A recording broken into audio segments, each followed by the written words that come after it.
네, 저도 잘 다녀왔습니다. 오늘 말씀의 제목은 사랑해야 복음이다. 사랑해야 복음이다. 함께 성경 읽겠습니다. 룻기 3장 14절부터 18절까지 말씀을 다 함께 한 목소리로 읽겠습니다. 시작. 룻이 새벽까지 그의 발치에 누웠다가 사람이 서로 알아보기 어려울 때에 일어났으니 보아스가 말하기를 너희 타작마당에 들어온 것을 사람이 알지 못하여야 할 것이라 하였습니다. 보아스가 이르되 내 겉옷을 가져다가 그것을 펴서 잡으라 하며 그것을 펴서 잡으니 보리를 6번 되어 룻에게 지워주고 성읍으로 들어간다. 룻이 시어머니에게 가니 그가 이르되 내 딸아 어떻게 되었느냐 하니 룻이 그 사람이 자기에게 행한 것을 다 알리고 이르되 그가 내게 이 보리를 6번 되어주며 이르기를 빈손으로 내 시어머니에게 가지 말라 하더이다 하니라.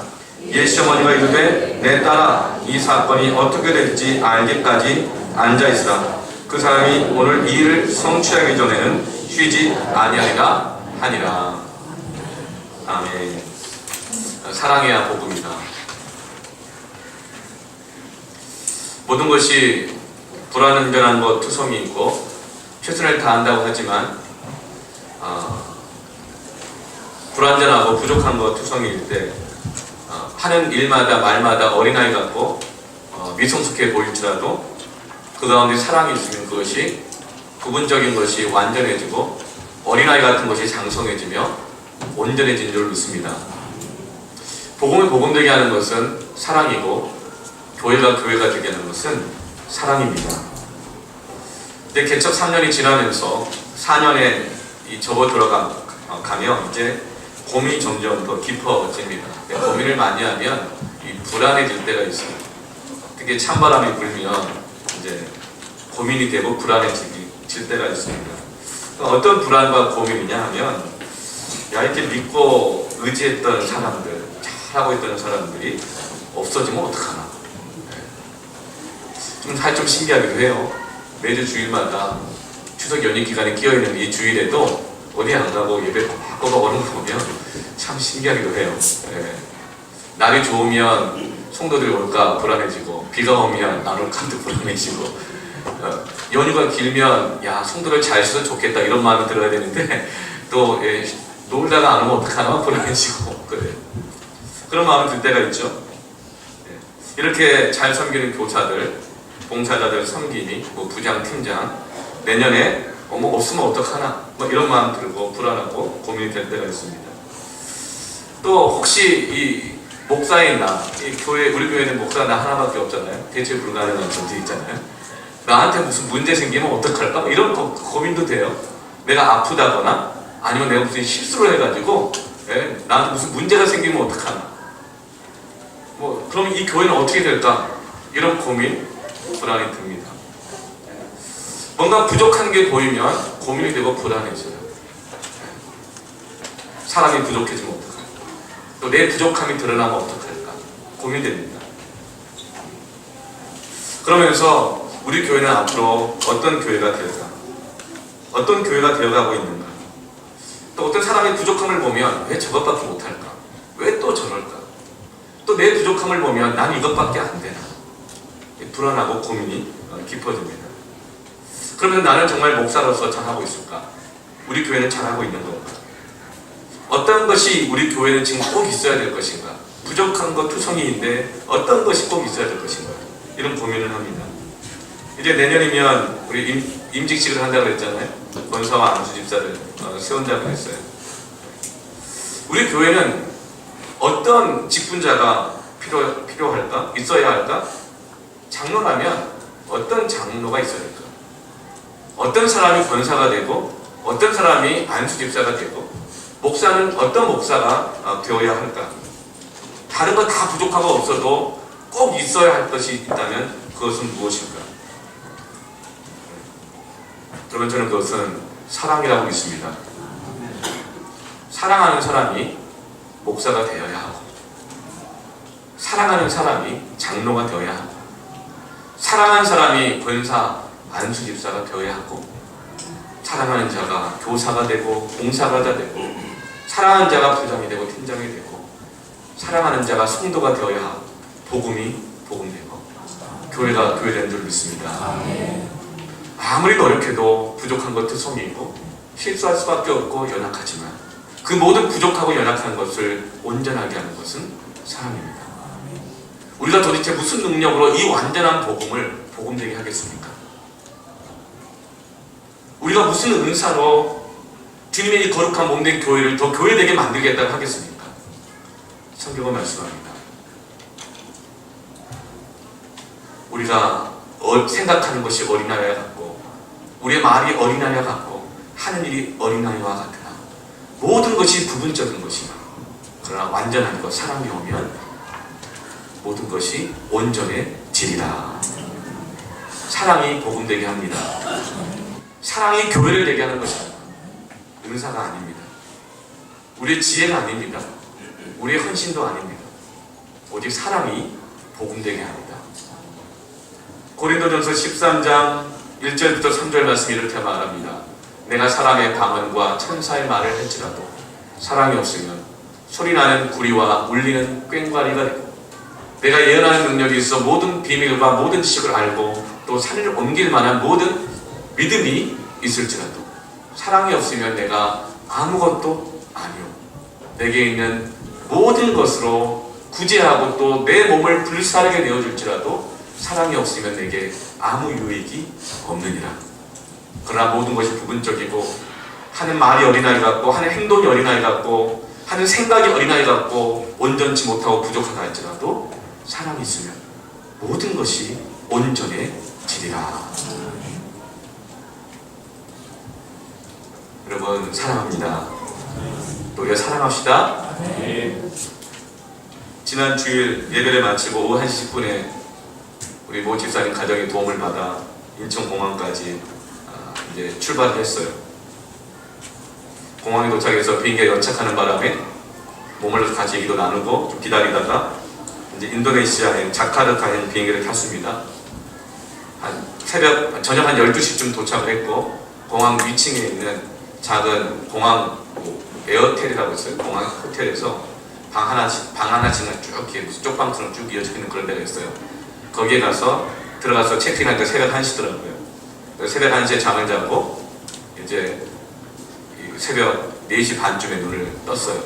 눈을 뜨고 이제 준비를 하고 씻고 해서 체크아웃하고 6시에 셔틀버스를 타고 다시 이제 국내선으로 갈아타는 공항을 가서 말랑으로 가는 비행기에 몸을 실었습니다. 말랑에 도착을 해서 거기서 기다리고 있던 택시 기사분과 만나서 거기서 다시금 택시를 타고 정말 말랑도 작은 도시인데 외국인이 한 번도 들어가 본 적이 없다고 하는 와작이라고 하는 작은 시골 마을로 택시를 타고 울퉁불퉁한 길을 막 구비구비 갔어요. 가서 25시간 만에 정말 꼬박 25시간 만에 우리 보고 싶은 인도네시아 단기팀을 만났습니다.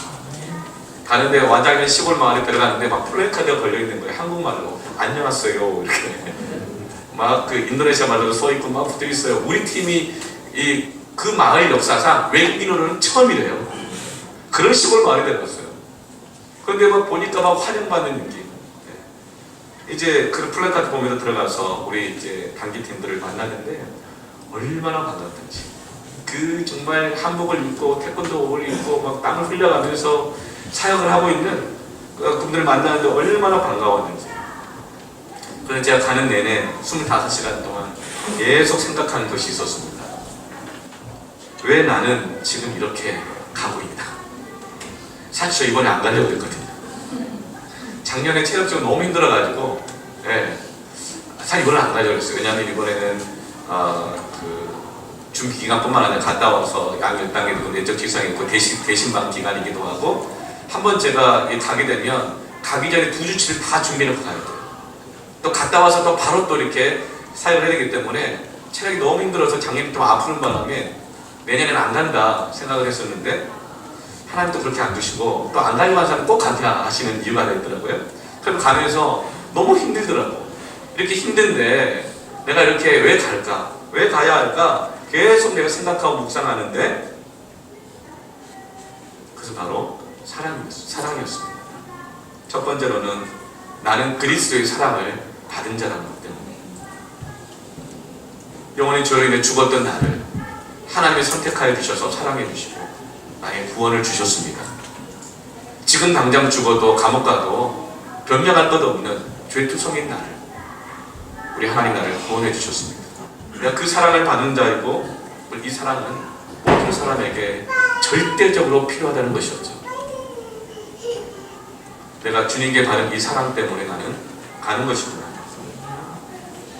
그 또 하나는 우리 교회 성도들, 단기팀들에 대한 사랑 때문이었어요. 보내놓고 나서 금요일날, 지난주 금요일날 보내놓고 나서 걱정이 되는 거예요. 가서 또 더위에 아프진 않을까, 또 서로 싸우진 않을까, 무슬림 지역인데 어려움 당하지는 않을까, 여러 가지 걱정이 되고 정말 잠이 안 오고 가기 전까지 해결되지 않았던 수많은 문제들이 있어서 정말 잠이 안 오고 밤잠을 막 이렇게 지새면서 기도하다가 막 그렇게 했거든요. 너무 이렇게 걱정이 되고 보고 싶은 거예요. 뿐만 아니라 그 12명 중에 60대가 2명이에요. 50대가 3명이고 나머지 7명이 40대예요. 그래서 4, 5, 6팀이라고 했는데 요즘은 20살만 좀 넘어도 꺾인 40이라는 몸이 예전 같지 않다고 그러는데 그 나이 3배 되는 60대들이 태권도 연습하는 걸 봤거든요. 발차기 하다가 뒤로 넘어도 뇌진탕 걸리면 어떡할까? 예? 태권도 연습을 하고 5개월 동안 준비를 하는데 3개월은 기도와 말씀 예배만 드렸어요. 한 2달 정도 준비를 하는데 남은 2주 동안은 거의 저녁 8시에 매일매일같이 모이면서 정말 하루 종일 사업하고 직장이 있고 가 있고 저녁 8시마다 모이고 10시, 11시 끝나 집에 가고 또 밀린 업무를 또 하고 그러면서 참 걱정이 됐어요. 건강할까? 괜찮을까? 50대들 정말 50대들 체력이 정말 제가 하다 보니까 좀 허당들이 드시더라고요. 허당들. 나머지 40대들 더 허당들이시더라고요. 그럼에도 불구하고 그 준비했던 모습들 제 마음속에 가는 내내 생각할 때 어떤 마음이 들었냐면 존경스럽다는 마음이 들었어요. 존경스럽다. 나도 이제 50 다 돼가지만 40 좀 넘었다고 목사가 돼가지고 목에 막 힘들어가려고 하는 이때 60대 그 나이에 40대들과 같이 연습하고 준비하고 기도하고 저는 사람들도 안 한다는 그 태권도를 잘 하지도 못하는데 우스꽝스러운데 사실 태권도를 좀 절도 있게 하면 좋잖아요. 이렇게 하시면 누구라는 말을 못하죠. 자기 몸 하나 못 가면서 호신술을 가르쳐준다고 하고 그럼에도 불구하고 다들 몸살일 때 추석 연휴에 인천공항이 얼마나 복잡한지 단기선교회 개인당 1인당 회비가 140만 원이었어요. 다 자비로. 그 돈이면요 5박 6일짜리 풀빌라에서 동남아시아 어디 가든지 최고의 혜택을 누리면서 휴가 보낼 수 있어요. 근데 그렇게 들여가면서 한 그들 생각하면서 존경한다 이 마음이 들었어요. 그리고 사랑한다 이 마음이 들었어요. 보고 싶다 가서 내가 가야겠다. 그것이 가야 될 이유였더라고요. 여러분 사랑이 빠지면 어떻게 될까요? 못 가는 거예요. 사랑이 빠지면 안 갑니다.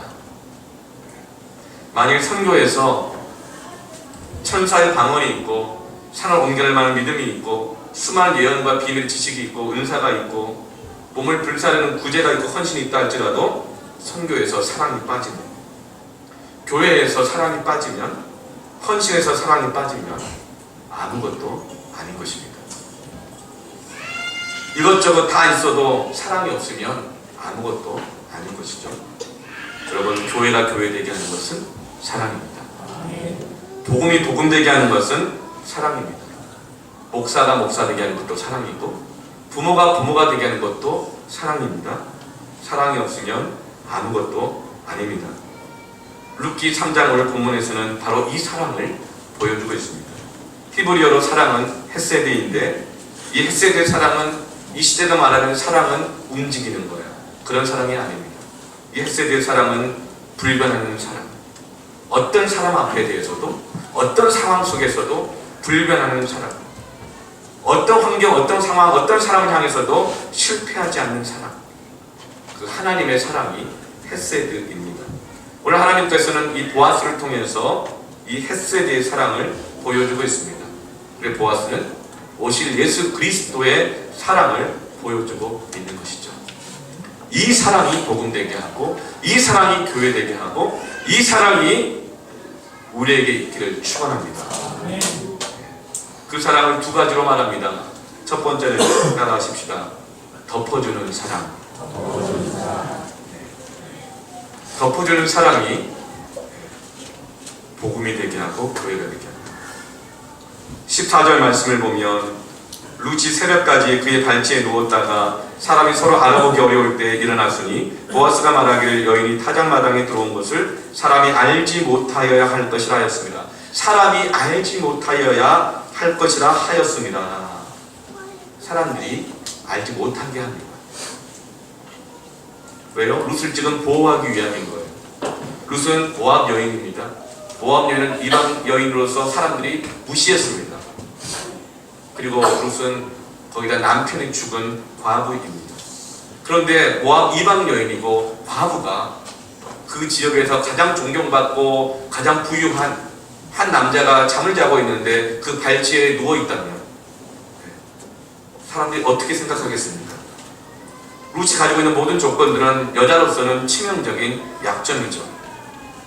하지만 룻의 시어머니 나오미는 보아스가 어떤 사람인 줄 알았어요. 그의 변대미를 알았어요.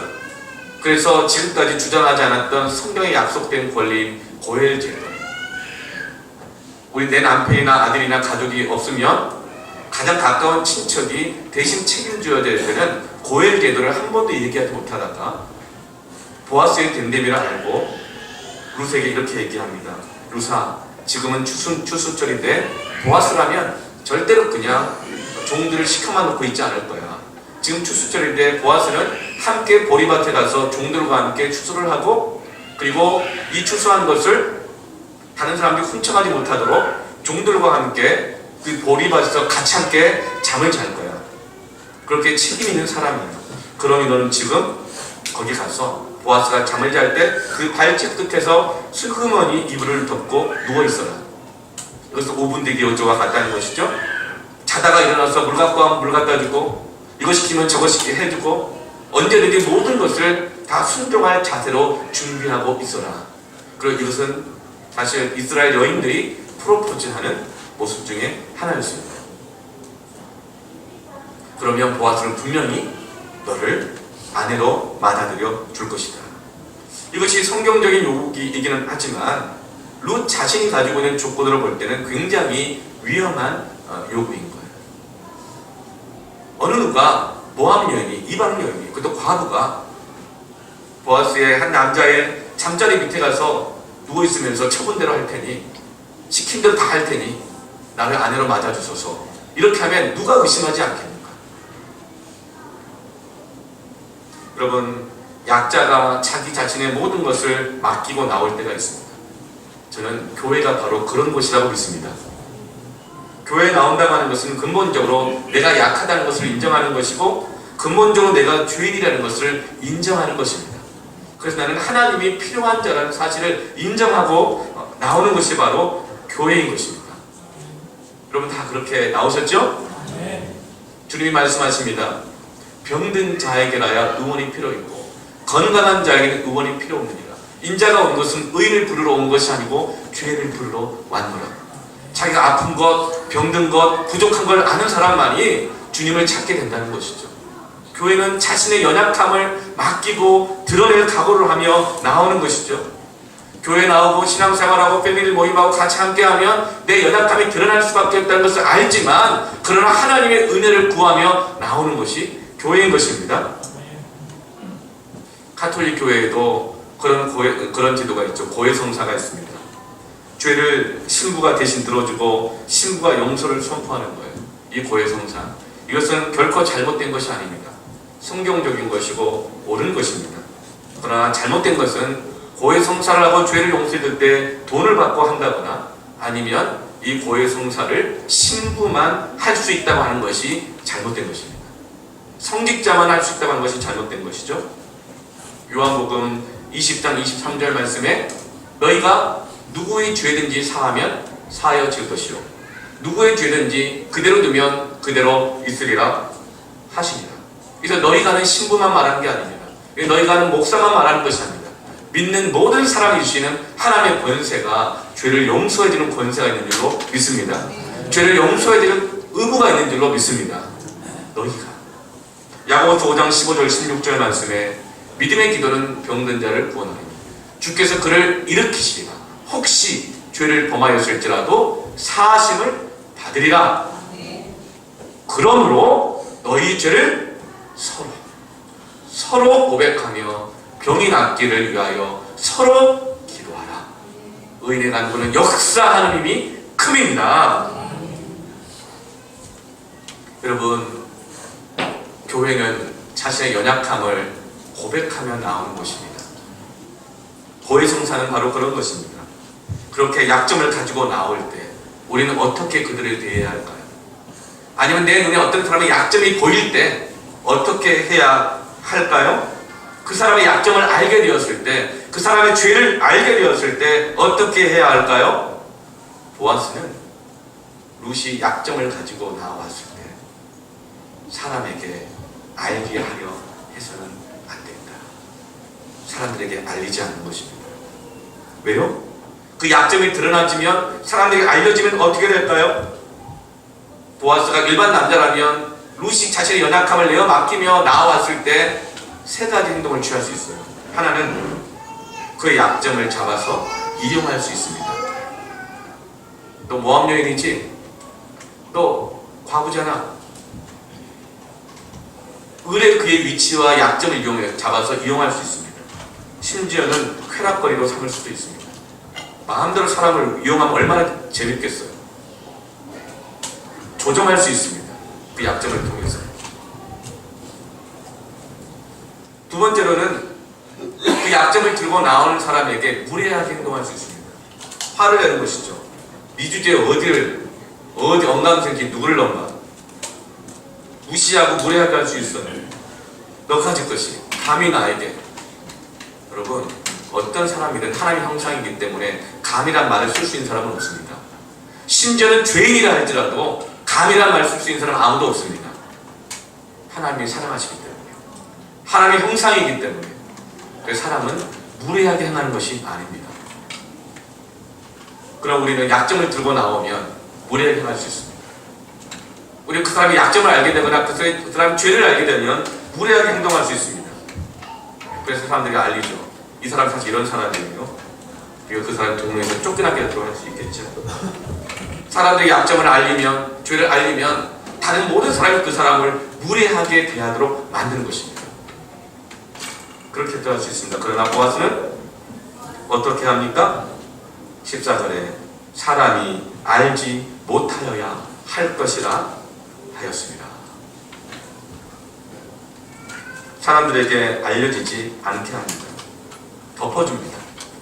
여러분, 복음이 복음되게 하는 사랑은 덮어주는 사랑입니다. 연약함을 발견할 때, 연약함을 가지고 나올 때, 그 사람의 죄를 알게 되었을 때 어떻게 해야 할까요? 어떻게 해야 복음이 복음되게 하는 것입니까? 사람에게 알리지 않는 것입니다. 우리는 어딜 가든지 항상 나의 허물을 들춰내는 사람을 만납니다. 그러나 예수님은 덮어주는 분이세요. 인간이 얼마나 판단과 지적을 하기를 좋아하는지를 예수님은 잘 아셔요. 그래서 마태복음 7장 3절에 이렇게 말씀하십니다. 어찌하여 형제의 눈 속에 있는 티는 보고 네 눈 속에 있는 들보는 깨닫지 못하느냐.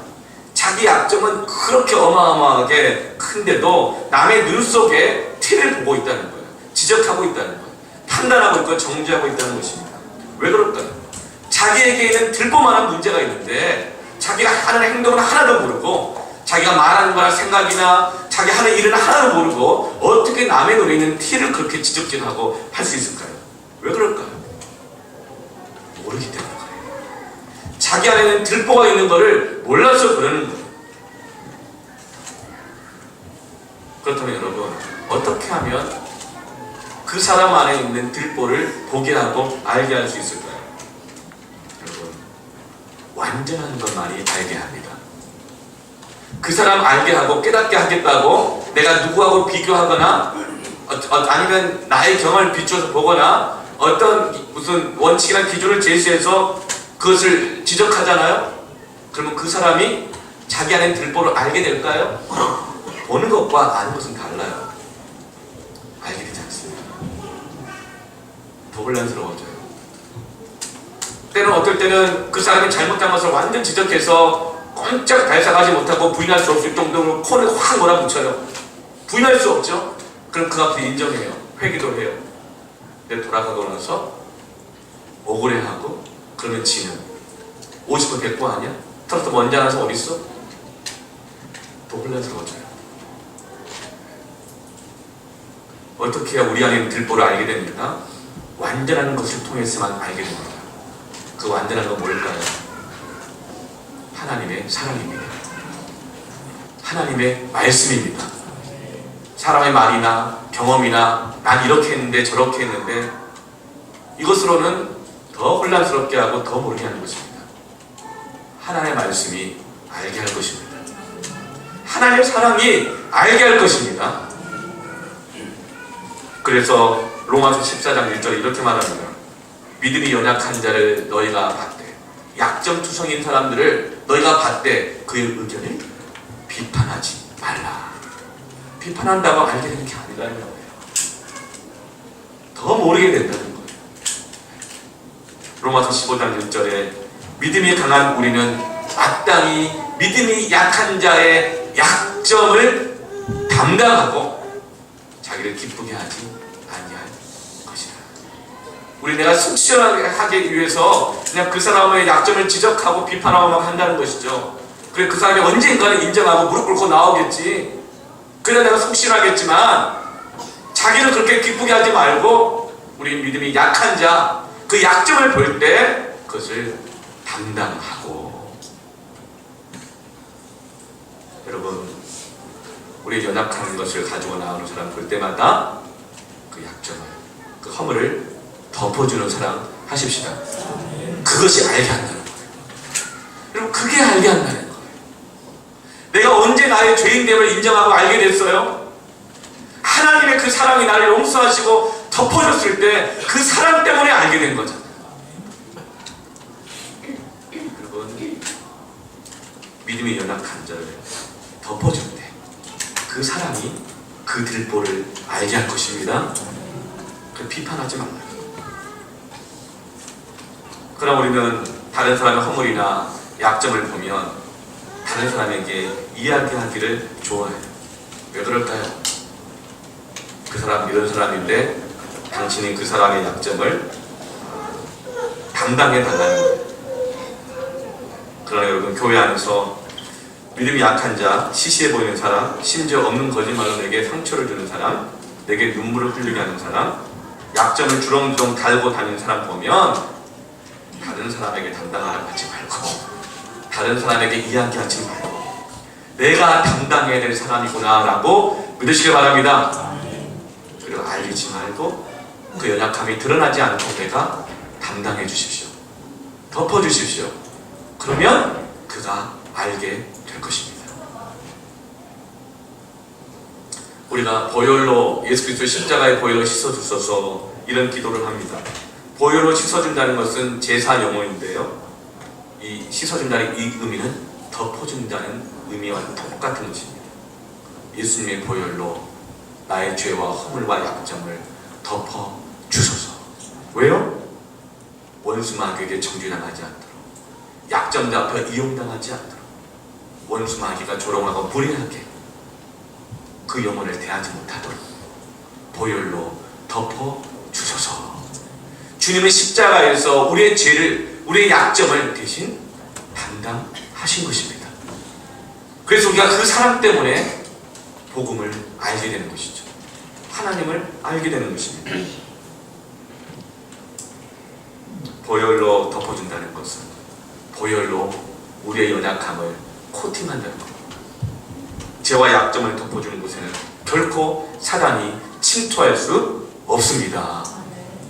헷세대의 사람은 사람들에게 알리는 사람이 아니라, 그걸 유용한 사람이 아니라, 무리하게 한 것이 아니라 덮어주는 사람입니다. 두 번째로는 어떤 사람인가? 따라합시다. 빈손으로 보내지 않는 사람. 17절 말씀을 같이 한번 읽어볼까요? 시작. 이르되 그가 내게 이 보리를 6번 되어주며 이르기를 빈손으로 내 시어머니에게 가지 말라 하더이다 하니라. 보아스는 룻의 약점, 사람들에게 이용당하고 무례하게 행해질 수 있는 그 약점을 덮어줬을 뿐만 아니라 그가 빈손으로 가지 않게 했습니다. 빈손으로 보내지 않는 것, 이것이 사랑입니다. 말로만 하는 것이 아니라 그 약점을 담당해 주는 겁니다. 비어있는 것을 채워주는 것입니다.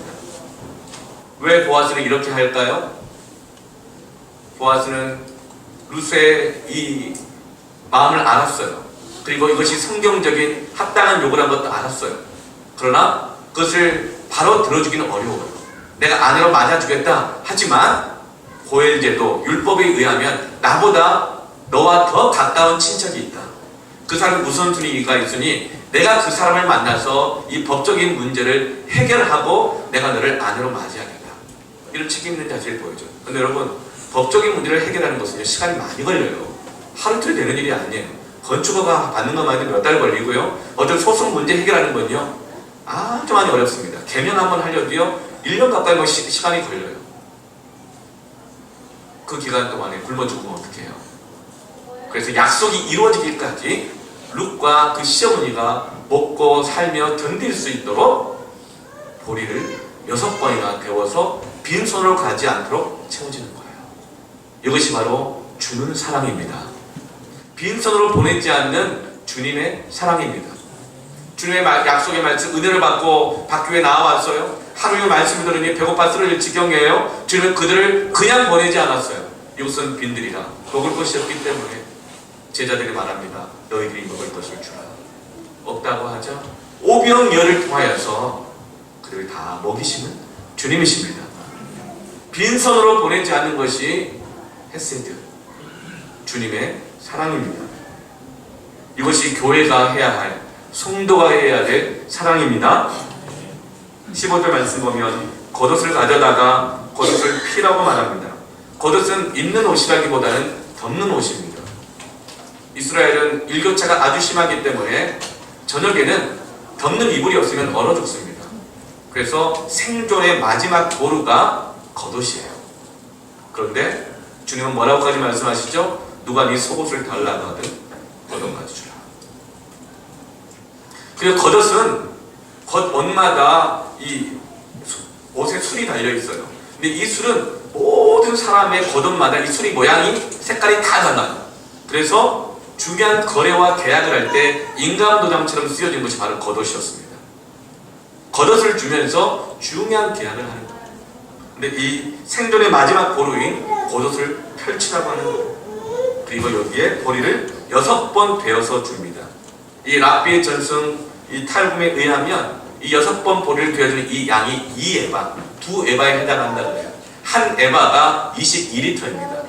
2.2리터짜리 PT병 11개가 한 에바예요. 그러니까 2에바면 약 44리터, 40kg 이상 되는 쌀 한 가마를, 보리를 이 옷에다가 부어주는 거예요. 이것은 한 여인이 가져갈 수 있는 최대의 양인 것입니다. 하나님은 우리에게 주시되, 후히 주시되 풍성히 부어주신 줄 믿습니다. 빈손으로 보내지 않습니다. 누가복음 6장 38절 말씀에 주라.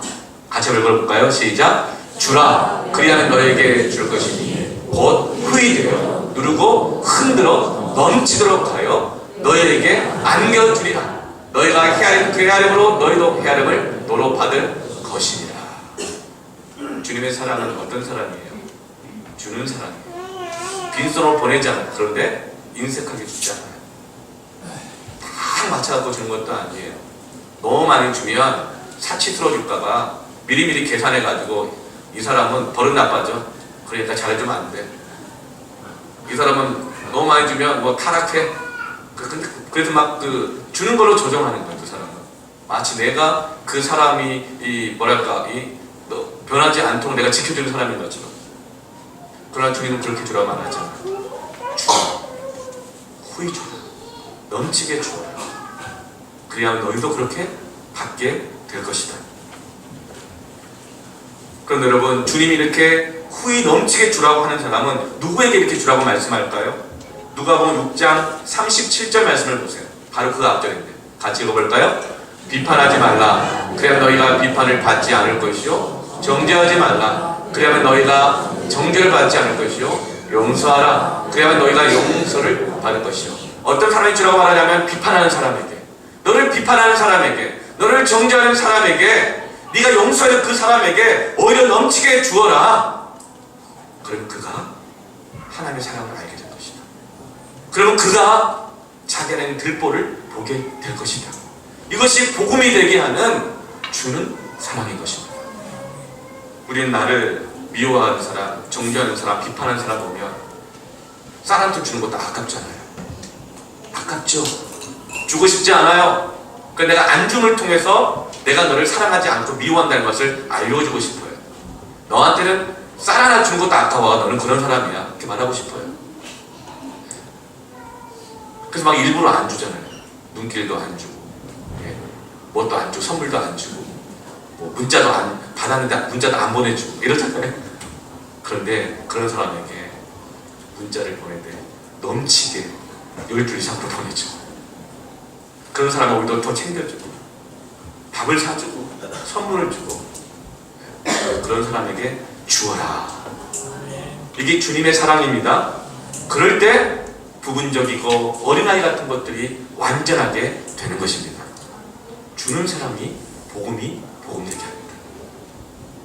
그러나 반대로 마귀는 원수 맺게 하죠. 미워하고 미움받게 하고, 저주하면 저주받게 하고, 정죄하면 정죄당하게 해서 용서하지 않고 상대하지 않게 하여 마귀는 아무것도 주지 않게 하고 아무것도 받지 못하게 하는 것입니다. 마귀는 하나님의 축복의 문을 이렇게 닫아버리는 거예요. 주지 않음으로 통해서. 어떻게 하면 하나님의 형통하게 하시는, 후히 흔들어 넘치게 주시는 그 은혜의 문이, 축복의 문이 열릴까요? 주라. 주면 열리는 줄로 믿습니다. 어떤 분이 갈등이 있었대요. 근데 자기가 먼저 손을 내밀고 식사를 사줬대요. 그래서 제가 그렇게 얘기를 했어요. 잘하셨다. 잘하셨다.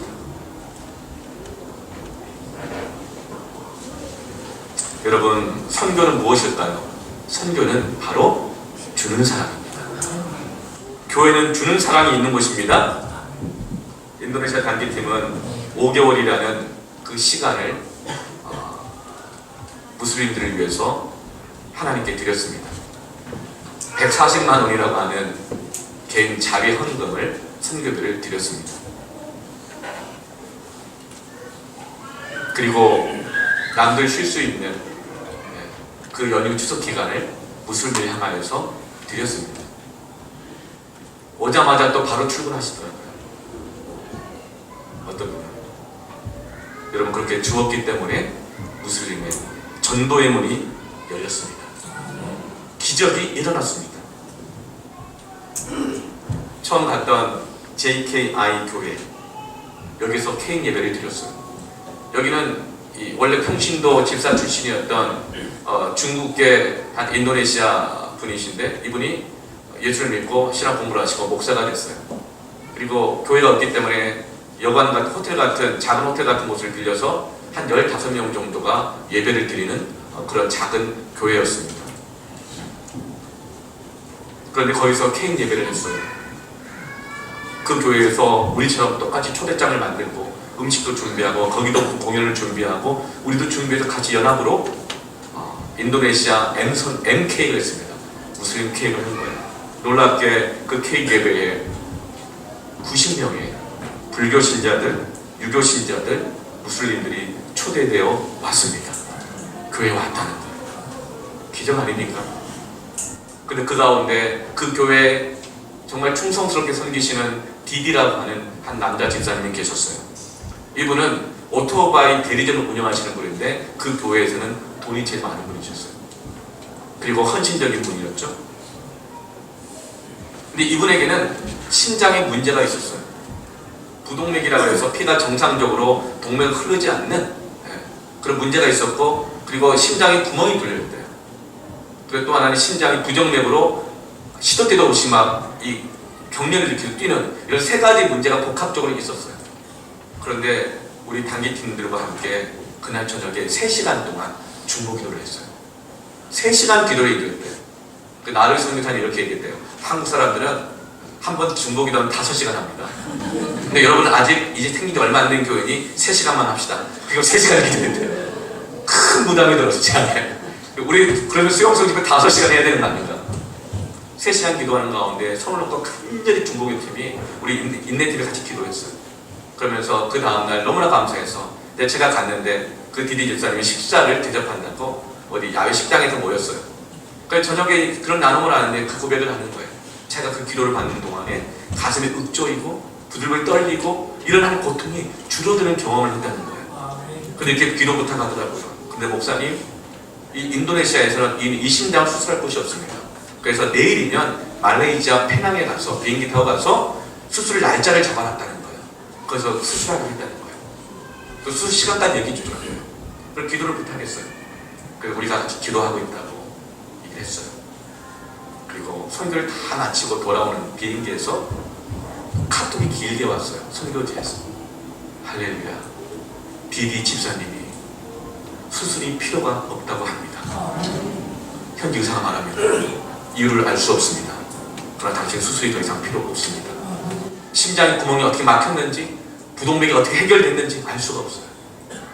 여러분, 제가 한국에 돌아와서 알아보니까 부동맥 수술만 한국 돈 6천만 원인데요. 거기 물가가 한국까지 10배가 비싸거든요. 얼마나 많은 돈인지 모르겠어요. 근데 그 디디 집사님이 이렇게 얘기하더라고요.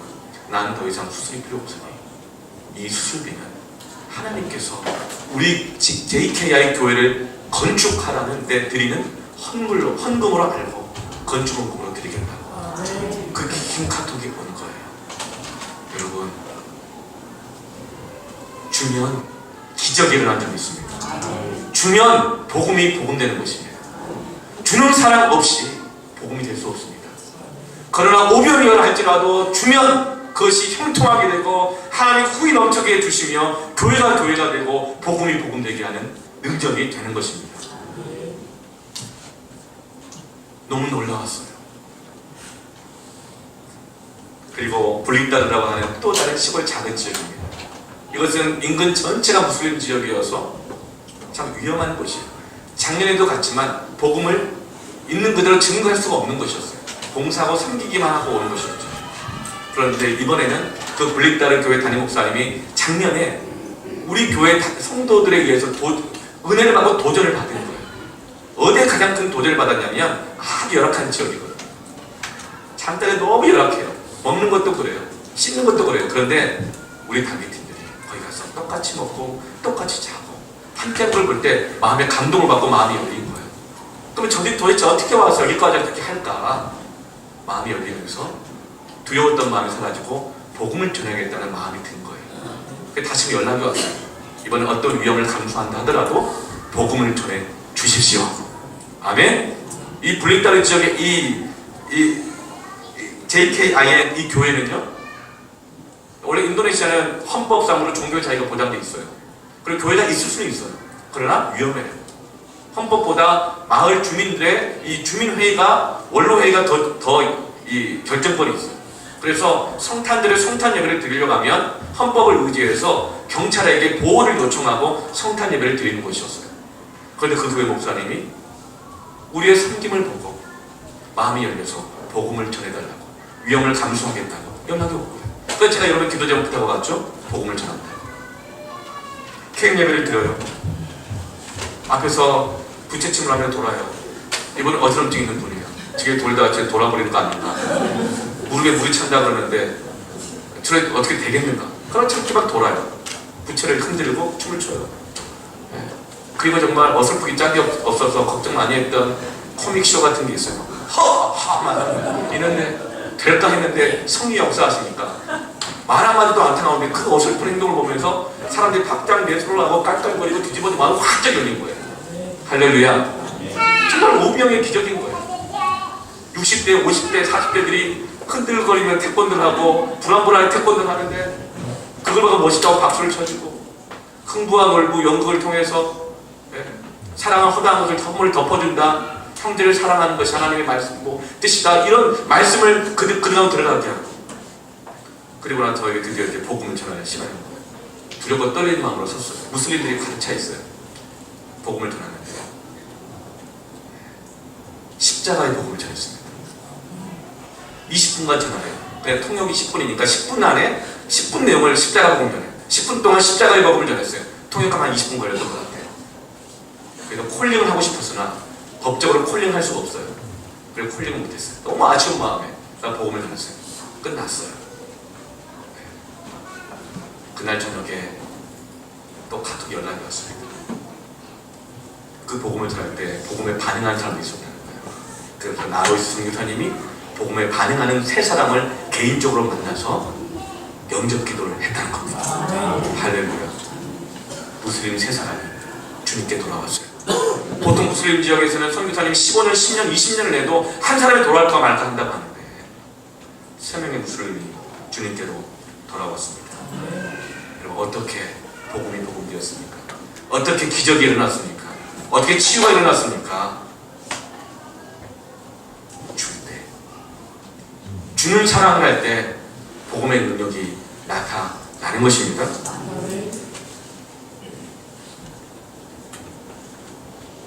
저는 한 부목사님의 고백을 한번 들은 적이 있어요. 참 같이 부끄럽기도 하고 하나의 은혜를 누렸는데 그 부목사님이 기도회를 인도하는 가운데 있었는데 약할 때 강함 대신에 이 찬양을 하면서 주 안에 있는 보물을 나는 포기할 수 없다. 이 찬양을 하는 가운데 한 여집사님이 나오셔서 간증을 하셨대요. 근데 그 간증의 내용은 뭐였냐면 나에게는 포기할 수 없는 것이 있어서 포기했습니다. 이 간증을 하는데 이 여집사님이 좋은 직장을 다니고 있었는데 그 직장을 더 좋은 직장으로 옮길 기회가 생긴 거예요. 그런데 나는 포기할 수 없는 것 때문에 더 좋은 직장으로 옮기는 것을 포기했다는 거예요. 그게 뭔가? 두 가지였어요. 첫째로 나는 지금 교회에서 순장이라는 거예요. 우리로 말하는 섬김이죠. 그런데 내가 좀 조건이 안 좋은 이 직장에 있으면서 이 순장의 역할을 다 할 수가 있었는데 더 좋은 직장으로 가게 되면 이 순장의 역할을 다 할 수 없고 주일 예배를 제대로 드릴 수가 없다는 거예요. 그래서 그것 때문에 더 좋은 직장으로 옮기는 것을 포기했다는 거예요. 두 번째 이유가 더 중요한 이유, 더 큰 이유예요. 그것은 그 여집사님 다니시는 그 직장 안에 한 여직원, 동료 여직원이 있는데 그 동료 여직원이 남편이 식물인간으로 누워있는 지 수년인데 예수님을 믿는 여자 집사님인 거예요. 그분을 만나서 위로하고 격려하고 같이 기도하면서 믿음을 지켜갔는데 그분을 두고 떠날 수가 없어서 나가면 이 힘든 집사님 어떻게 할 건가? 누가 돌봐주고 누가 위로해주고 같이 기도해줄 것인가? 그래서 나는 포기할 수 없는 것 때문에 포기했습니다.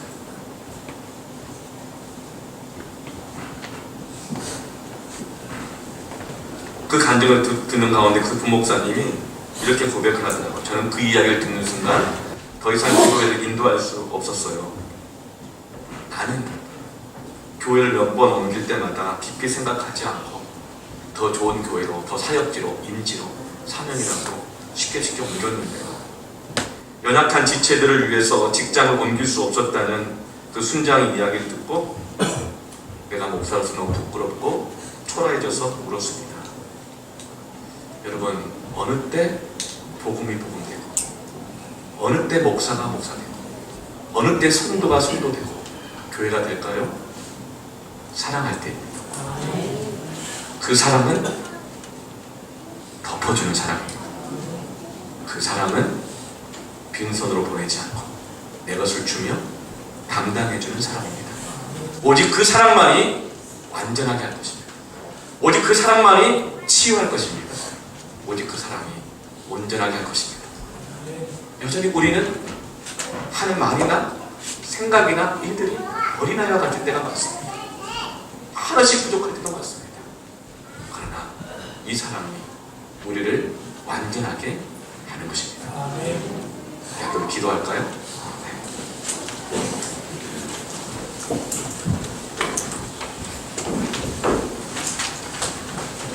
먼저 우리가 또 찬양을 하십시오.